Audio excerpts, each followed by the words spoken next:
حضور صلی اللہ علیہ وسلم نے صلح حدیبیہ کے موقع پہ جب صحابہ کرام کو پانی نہیں مل رہا تھا وضو کرنے کے لیے، پینے کے لیے، پھر آپ نے صحابہ سے پانی منگوایا، کسی کے پاس تھوڑا سا پانی ہو وہ میرے سامنے پیش کر دے۔ کسی صحابی نے ایک چھوٹی سی دیگچی میں پانی کا پیالہ پانی پیش کیا، آپ صلی اللہ علیہ وسلم نے اپنی مبارک انگلیاں اس دیگچی میں ڈال دی۔ وہ حدیث شریف میں آتا ہے کہ فَصَغُرَ الْمِخْزَبُ، وہ دیگچی اتنی چھوٹی تھی کہ آپ کی انگلیاں کھل نہیں رہی تھی، اور صحابہ کرام دیکھ رہے تھے کہ انگلیوں سے پانی کی چشمے جاری ہو گئے۔ پھر آپ صلی اللہ علیہ وسلم نے فرمایا کہ پیو، پی لو، برتن بھر لو، وضو کر لو، جس کی جتنی ضرورت ہے اپنی ضرورت پوری کر لو۔ صحابہ کرام نے اپنی ضرورت کے برابر پانی لیا اور محفوظ کر لیا۔ پھر آپ صلی اللہ علیہ وسلم نے فرمایا میرے صحابہ مجھے بتاؤ دنیا میں سب سے زیادہ حیران کن ایمان کن لوگوں کا ہے؟ صحابہ کرام نے عرض کیا اللہ کے نبی انبیاء کا ایمان بڑا مضبوط ہوتا ہے، بڑا حیران کن ہوتا ہے۔ فرمایا نہیں، انبیاء کا ایمان مضبوط ضرور ہوتا ہے، حیران کن اس لیے نہیں ہے کہ انبیاء پر اللہ کی وحی اترتی ہے، وہ اللہ رب العزت کی ذات اور تجلیات کے مشاہدے میں ہر وقت مستغرق ہوتے ہیں، ان کا ایمان مضبوط ضرور ہوتا ہے، حیران کن نہیں ہوتا۔ عرض کہ اللہ کے نبی صحابہ کا ایمان بڑا مضبوط ہے۔ فرمایا جی ہاں صحابہ کا ایمان مضبوط ہے، لیکن حیران کن نہیں ہے، کیونکہ وہ نبی کی صحبت میں رہتے ہیں، نبی کے ہاتھوں سے معجزات رونما ہوتے ہوئے دیکھتے ہیں، نبی پر وحی نازل ہوتے ہوئے دیکھتے ہیں، ان کا ایمان مضبوط ضرور ہے لیکن حیران کن نہیں ہے۔ عرض کہ اللہ کے نبی پر اللہ اور رسول ہی بہتر جانتے ہیں۔ آپ صلی اللہ علیہ وسلم نے فرمایا سب سے زیادہ حیران کن ایمان ان لوگوں کا ہے جو میرے بعد آئیں گے، جنہوں نے نہ مجھے دیکھا ہوگا، نہ اللہ کو دیکھا ہوگا، نہ جنت کو دیکھا ہوگا، نہ جہنم کو دیکھا ہوگا، ان لوگوں تک میری تعلیمات پہنچیں گی، وہ آنکھیں بند کر کے میری تعلیمات پر ایمان لائیں گے۔ ایسے لوگوں کا ایمان زیادہ حیران کن۔ ایک مقام پہ آپ صلی اللہ علیہ وسلم نے فرمایا کہ میں اپنے محبین سے ملاقات کا مشتاق ہوں، اپنے محبین سے ملاقات کا مشتاق ہوں۔ حضرات صحابہ کرام نے عرض کیا کہ اللہ کے نبی ہم آپ کی محبین نہیں ہیں۔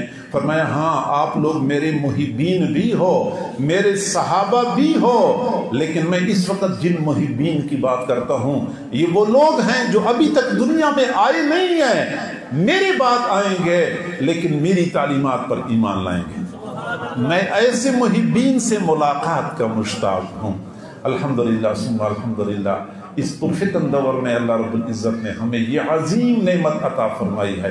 کبھی ہم غور کر لیں کہ اللہ تعالیٰ جب بے نیازی کا مظاہرہ کرتا ہے، وہ ابو جہل، وہ ابو لہب، جنہوں نے حضور صلی اللہ علیہ وسلم کے چہرہ انور کا دیدار سینکڑوں مرتبہ نہیں ہزاروں مرتبہ کیا ہوگا، سینکڑوں مرتبہ آپ صلی اللہ علیہ وسلم کی زبان فیض ترجمان سے براہ راست دین کی دعوت سنی ہوگی، لیکن اللہ کو منظور نہیں تھا، ایمان سے محروم چلے گئے، اور جن کے بارے میں اللہ رب العزت نے اپنے فضل کا مظاہرہ فرمایا، تو آج کے اس پرفتن دور میں بھی اپنے نبی کا کلمہ پڑھتے ہیں۔ معزز سامعین، ایمان بہت بڑی نعمت ہے، اور دنیا کا دستور ہے کہ جو نعمت زیادہ قیمتی ہوتی ہے وہ زیادہ حفاظت کی محتاج ہوتی ہے۔ حضرت یوسف علیہ السلام جس وقت مصر کے گورنر بنے تو 7 سال جو شادابی کے تھے اس نے غلہ سٹاک کر لیا، محفوظ کر لیا۔